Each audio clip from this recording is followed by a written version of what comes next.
Hello दोस्त, आप देख रहे हो हमारा चैनल ग्रो बुक्स। तो आज हम फिर से आपके लिए एक नई बुक लाए हैं जिस बुक का नाम है ब्लड लैंड्स, यानी हिटलर और स्टालिन से त्रस्त यूरोप का दौर। इसका लेखक का नाम है टिमोथी स्नाइडर। तो चलिए इस बुक को हम आपको दो लफ्ज़ों में बताते हैं। ब्लड लैंड्स नामक इस पुस्तक में टिमोथी स्नाइडर ने उन लोगों की दर्दनाक कहानी बयां की है जो द्वितीय विश्व युद्ध में नाजी जर्मनी और सोवियत यूनियन के बीच क्रॉस फायर में फंस गए थे। इन लोगों को इन दोनों ही महाशक्तियों ने संघर्ष से पहले और बाद में मोहरों की तरह इधर उधर धकेला और इस्तेमाल किया। ये बुक किसके लिए है? वे इतिहासविद जिन्हें द्वितीय विश्व युद्ध के बारे में जानने की इच्छा है, जिन लोगों को ईस्टर्न यूरोप का आधुनिक इतिहास जानना है, जर्मन या रशियन इतिहास के विद्यार्थी जिन्हें इतिहास जानना है। तो चलिए अध्याय नंबर 1 को शुरू करते हैं। यह किताब आपको क्यों पढ़नी चाहिए? दूसरे विश्व युद्ध के दौरान यूरोप में नाजी जर्मनी द्वारा किए गए अत्याचारों को बहुत अच्छी तरह से वर्णित किया गया है। अनेकों बार इन युद्ध के विक्टिम्स को किताबों और मेमोरियल्स में याद भी किया गया है।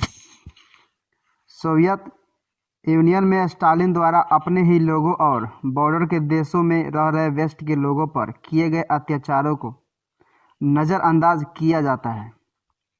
पोलैंड, यूक्रेन, बेलारूस व बाल्टिक स्टेट्स पर अपना मिलिट्री अधिकार जमाने के लिए रूस के स्टालिन और जर्मनी के हिटलर ने जबरदस्त आतंक मचाया। इस समरी में आप जानेंगे कि किस तरह से इन दोनों तानाशाहों और इनकी क्रिमिनल अथॉरिटी ने लाखों करोड़ों लोगों को मारा और यूरोप के नक्शे को तहस नहस कर दिया। इसके अलावा आप जानेंगे कि स्टालिन ने अपने लाखों नागरिकों को जानबूझकर क्यों भूखे मरने दिया। जिन्होंने नाजिया को विरोध किया उन्हें सोवियत ने क्यों मारा। युद्ध के पहले का पोलैंड युद्ध के बाद वाले पोलैंड से अलग कैसे था। अध्याय नंबर 2, सभी एक ही खेत में काम करें। स्टालिन के इस जबरदस्ती के चलते लाखों लोग भूख से मर रहे थे।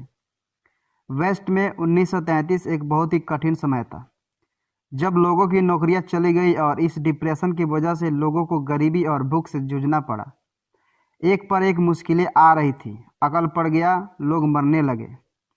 1980 में सोवियत यूनियन के जोसेफ स्टालिन ने एक 5 साल की आर्थिक योजना बनाई थी जो 1933 में पूरी हो गई, जिसके तहत खेतों का उपयोग व्यावसायीकरण में किया जाना था। इस योजना में खेतों में सभी किसानों का मिलकर काम करना भी शामिल था। इस पॉलिसी का निर्देश था कि किसानों को अपने निजी खेतों को छोड़कर बड़े खेतों में आ जाए और मिलकर काम करें। कई किसानों ने मानकर दिया। इस सरकार ने ये नियम पास कर दिया कि कलेक्टिव खेतों को प्राइवेट खेतों से ज़्यादा कानूनी फायदे मिलेंगे।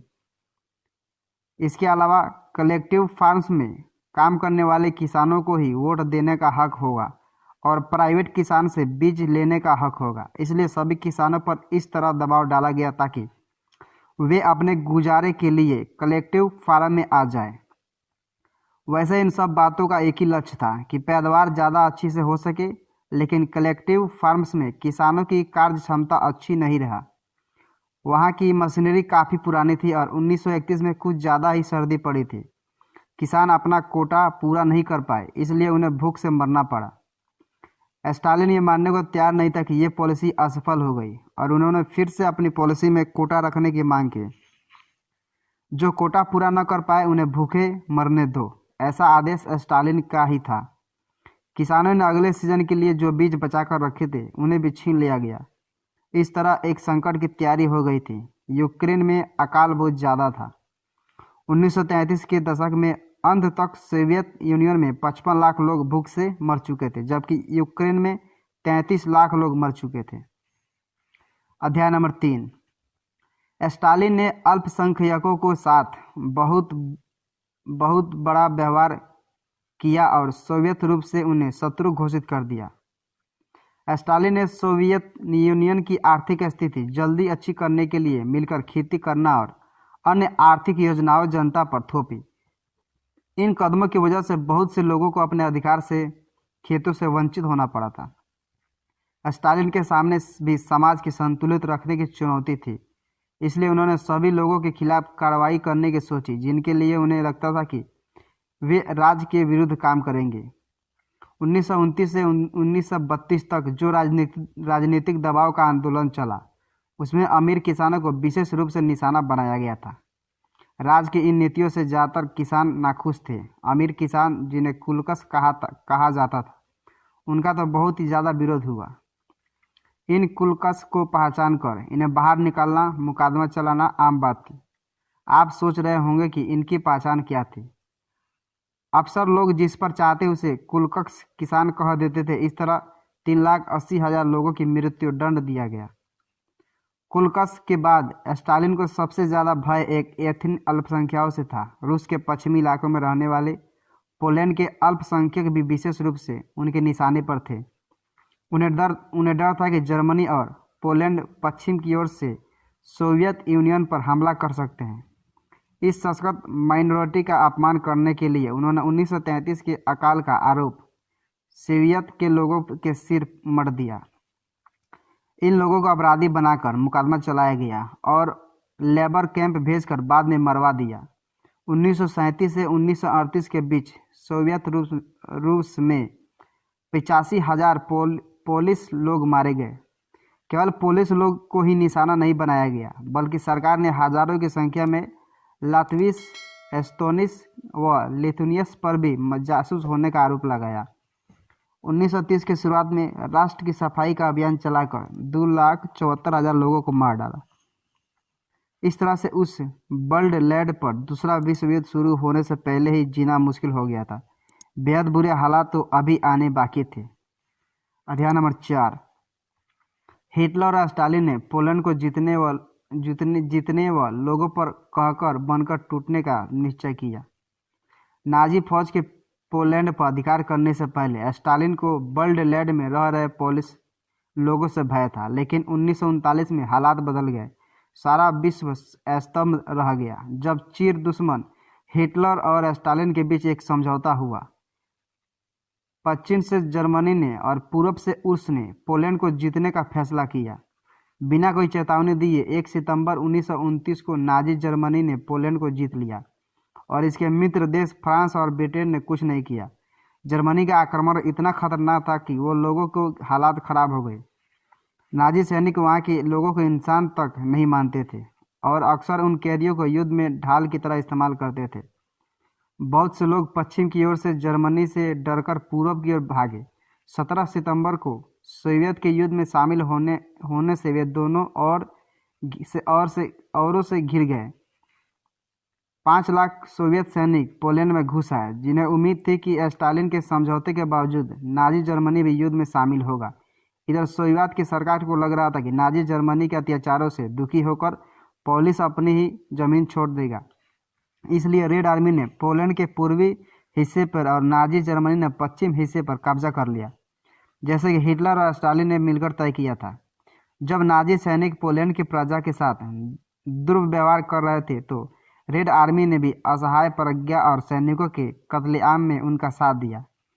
इस तरह पोलैंड की हथियाने से पहले न तो नाजी जर्मनी और न ही सोवियत यूनियन से पहले कोई घोषणा की थी। मिलकर किए गए उनके इन प्रयास ने अंतर्राष्ट्रीय युद्ध को नकार दिया था। सबसे दुख की बात यह है कि इसके बाद वहाँ के लोग लगातार कष्ट के हालात में रहे। अध्याय नंबर 5। सोवियत यूनियन लगातार पोलिश लोगों को दबाते रहे और उन्हें फाइट्स का पता लगाने के लिए सीक्रेट्स एजेंट्स भी भेजे। पोलैंड पर सिर्फ रेड आर्मी का ही कहर नहीं था, बल्कि स्टालिन ने अंदर की खबर जानने की सीक्रेट सर्विस एजेंट को भेजा भी था। स्टालिन जल्द से जल्द पूर्वी पोलैंड को भी सोवियत यूनियन में मिलाना चाहता था। सीक्रेट एजेंट का काम इस मार्ग में आने वाली बाधा का पता लगाना था। सोवियत के नेताओं ने तो कुछ कामों को तो खतरनाक करार देते हुए एजेंट्स को उनके पीछे लगा दिया। अब ये एजेंट्स पोलैंड के सैनिक, रिटायरी सैनिक, वन विभाग के कर्मचारी, सिविल सर्वेंट्स व पुलिस वाले सबकी निगरानी कर रहे थे। बहुत से पोलैंड के नागरिक देश से निकाल दिए गए। फरवरी 1940 में इन एजेंट्स ने स्टालिन के आदेश पर 14,000 लोगों को इकट्ठा किया और फोर्स्ड लेबर एस्टेल्टमेंट के तहत इन्हें मालगाड़ी या शिप में लादकर कजाकिस्तान ले या साइबेरिया भेज दिया। इसके बाद भी हजारों लोग इसी की तरह भेजे गए। इनमें से करीब 50,000 लोग तो रास्ते में ही परेशानियों की वजह से मर गए। पढ़े लिखे लोगों को खास तौर से निशाना बनाया गया। एजेंट्स को पता था कि अगर पोलैंड से पढ़े लिखे लोगों को हटा दिया गया तो वह फिर से कभी सामाजिक या राजनीतिक जागरूकता नहीं आ सकेगी। इसलिए पढ़े लिखे लोगों को पहचान कर गिरफ्तार कर लिया गया। पोलैंड के 25,000 लोगों ने विरोध संगठनों में भाग लिया। एजेंट्स से इन संगठनों की पहचान की। अब सोवियत लीडर्स को पढ़े लिखे लोगों के खिलाफ और कठोर कदम उठाने का बहाना मिल गया था। उस समय सोवियत लेबर कैंप में 97% बंदी यही पढ़े लिखे लोग थे। इन कैंपस के हालात बेहद भयानक थे और कई लोगों ने कैंप में दम तोड़ दिया था। इस तरह से एक बड़े नेटवर्क से निगरानी करवाकर स्टालिन ने पढ़े लिखे पोलिश लोगों को दूसरे ऐसे संगठन जिन्हें वह खतरनाक मानते थे का खात्मा कर दिया। नाजी जर्मनी का अत्याचार करने का तरीका कुछ अलग था, लेकिन यह भी बेहद क्रूर था। अध्याय नंबर 6। जर्मनी ने अपने अधिकार वाले क्षेत्र में एथनिक अल्पसंख्यकों को इंसाफ का दर्जा भी नहीं दिया और उनके साथ बेहद क्रूर व्यवहार किया। इधर पोलैंड में हिटलर का आतंक शुरू हुआ। अपनी युद्ध में जीती हुई जमीन पर उन्होंने 2 करोड़ पॉलिसी, 60 लाख चेक्स और 20 लाख यहूदियों को जमा किया। 1939 के अंत तक सोवियत यूनियन के बाद जर्मनी यूरोप का दूसरा बड़ा मल्टीनेशनल स्टेट बन गया। हालांकि हिटलर इन अनचाहे लोगों को कहीं दूर लेबर कैंप में नहीं भेज पाए जैसे स्टालिन ने भेजा था, इसलिए उन्हें दबाने के लिए दूसरे तरीके अपनाने पड़े। 1940 में नाजी इन पोलिश यहूदियों को इस क्षेत्र में कहीं दूर भेजना चाहता था। उन्हें जब बाहर कहीं कोई उपयुक्त जगह नहीं मिला तो उन्होंने इसे अस्थायी रूप से शहर के बाहर झोपड़पट्टी में रहने का आदेश दिया। उन्होंने यहूदियों पर नियम तोड़ने का आरोप लगाते हुए दबाव डाला कि वे अपनी पहचान के लिए येला स्टार्स लगाए। इस तरह झोपड़पट्टी में जाने वाले यहूदी लोग अपने साथ कोई पर्सनल संपत्ति नहीं ले जा सकते। वहाँ उनके भीड़ भरे कमरे में रहने के लिए बाध्य किया गया। वहाँ कम खाना मिलता था, स्वास्थ्य सुविधाएं की बराबरी थी। 1940 से 1941 के बीच इस झोपड़पट्टी में लगभग 60,000 यहूदी मर गए। पढ़े लिखे लोगों से संबंध रखने वाले पॉलिसी लोगों को या तो मृत्यु दंड मिलता था या उन्हें सार्वजनिक रूप से गोली से उड़ा दिया जाता था। पोलिश और यहूदी उच्च वर्ग को मारा तो नहीं गया, लेकिन उन्हें नाजी पॉलिसी लागू करने के लिए झोपड़पट्टी में काम पर लगा दिया गया। 1940 की शुरुआत में हिटलर ने आदेश दिया कि किसी भी लीडरशिप पोजीशन पर आसानी पोलिश लोगों को निकाला जाए। इसमें शिक्षित वर्ग के साथ पादरी व राजनीतिक रूप से एक्टिव शक्ति शामिल है। इस साल के अंत तक नाजी ने उन 3,000 पोल्स को मार डाला जिन्हें वे राजनीतिक दृष्टि से खतरनाक मानते थे। कम से कम सोवियत लोगों के ये कत्लेआम पर्दे के पीछे तो करते थे, लेकिन नाजी लोगों ने तो खुलेआम खून खराबा फैला रखा था। अध्याय नंबर 7।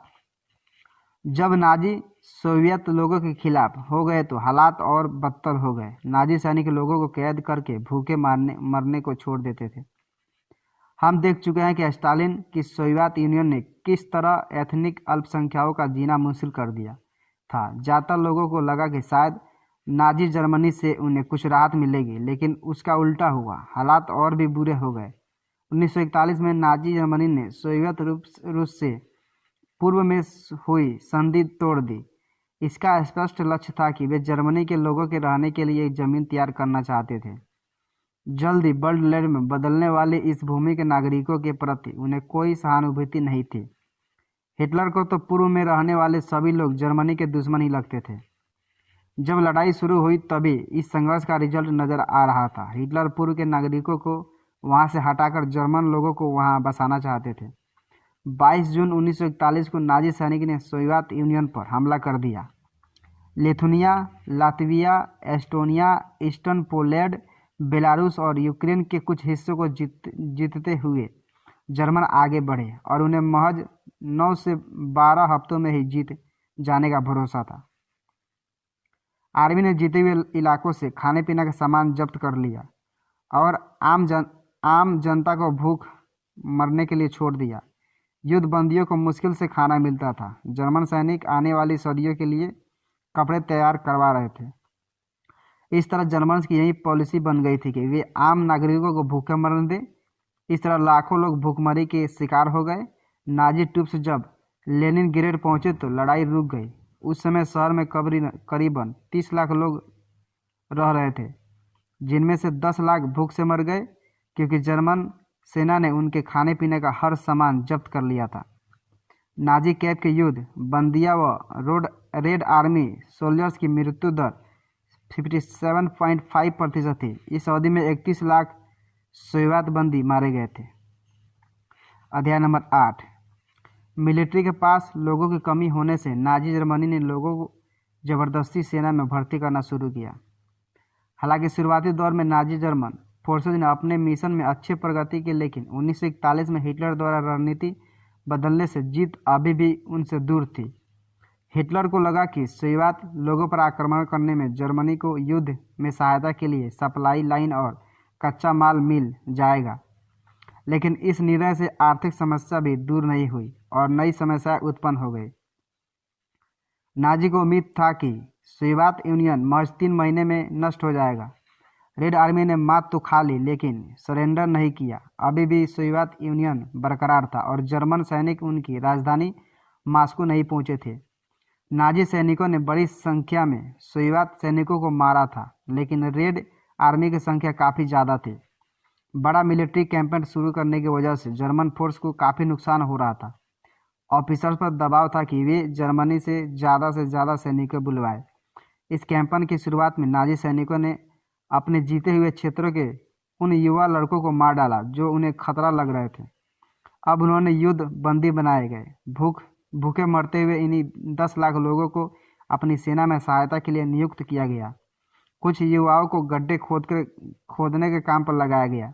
ये गड्ढे यहूदी के लोगों की कब्र के रूप में काम आने वाले थे। बाकी कुछ लोगों को पुलिस की नौकरी दी गई ताकि वे यहूदियों को खोज कर मार सके या नाजी कंस्ट्रक्टर कैंप में गाड़ी की नौकरी कर सके। इसलिए ज़रूरत की वजह से अब नाजी जर्मनी ने लोगों की जान बख्शना शुरू कर दिया, लेकिन यहूदियों पर किसी तरह की कोई दया नहीं की गई। अध्याय नंबर 9। यहूदियों के लिए जर्मनी का अंतिम फैसला यह था कि बजाय देश से निकाल देने के उन्हें एक साथ कत्ल कर दिया जाए। नाजी जर्मनी के लिए चीज़ें अब इतनी आसान नहीं थी, तो उन्होंने अपने जीते हुए क्षेत्र में रह रहे यहूदी लोगों के लिए अपनी योजना बदली। नाजियों ने अपने अधिकार में आने वाले क्षेत्र से सभी यहूदी लोगों को हटाने का फैसला किया। इस बार उनका इरादा काफ़ी घातक था। उन्होंने बजाय उन्हें कहीं शिफ्ट करने के मार देना बेहतर समझा। 1941 के अंत तक जर्मनी में काफ़ी संख्या में यहूदी लोग थे। जर्मन गवर्नमेंट ने उन्हें माइग्रेशन के विषय में बहुत सी योजनाएं बनाई, जिनमें उन्हें लुब्लिन डिस्ट्रिक्ट के पास शिफ्ट करना भी था। वहाँ पे झोपड़पट्टी बनाकर उन्हें रखने का सोच रहे थे, लेकिन वहाँ पास की काफ़ी संख्या में एथनिक जर्मन्स रहते थे, इसलिए ये आइडिया रिजेक्ट हो गया। फरवरी 1940 में हिटलर ने स्टालिन से पूछा कि क्या वे सोवियत यूनियन के उन क्षेत्रों में यहूदी लोगों को रहने की अनुमति देंगे जो कि जर्मनी के अधीन है, लेकिन स्टालिन ने मना कर दिया। फिर उन्हें मेडागास्कर में शिफ्ट करने की योजना भी असफल हो गई, क्योंकि वहाँ के समुद्री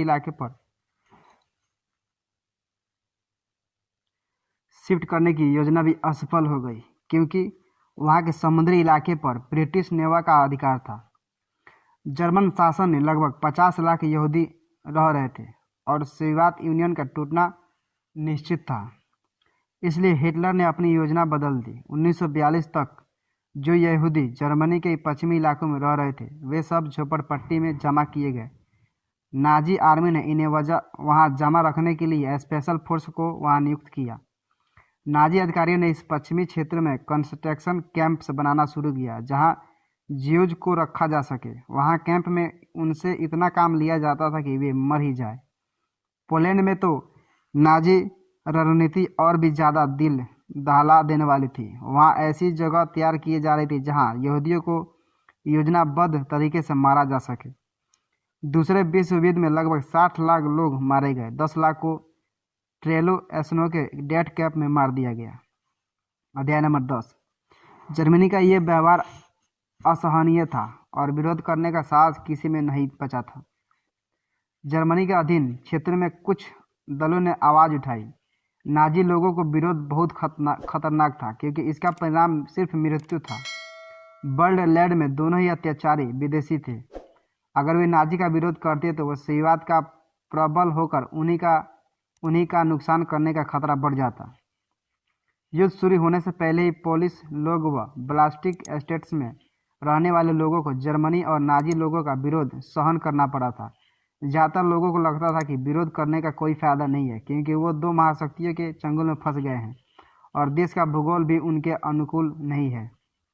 बाल्टिक में लोगों को लग रहा था कि नाजिया का विरोध करके वे केवल सीवात लोगों को फायदा पहुंचाएंगे, इसलिए बेहतर होगा कि वे युद्ध खत्म होने का इंतजार करें ताकि ये संघर्ष खत्म हो। यहूदी लोगों को सीवात लोगों के बजाय जर्मन लोगों से ज़्यादा अत्याचार मिला था। वे झोपड़पट्टी में इतनी गहरी निगरानी में रखे जाते थे कि कोई संगठन बनाकर विरोध करना उनके लिए बिल्कुल संभव नहीं था। जिन लोगों ने विरोध किया वे निर्दयता से मारे गए। कुछ फ्रीडम फाइटर्स को थोड़ी सफलता तो मिली लेकिन ज़्यादातर को तुरंत ही दबा दिया गया। विद्रोह के दौरान जर्मन सैनिकों को दूर रखने का कहा गया, जिससे कई लोग भी मारे गए। 1943 में वर्षा की झोपड़पट्टी में यहूदियों ने विद्रोह किया तो जर्मन्स ने निर्दयता से उसे दबा दिया।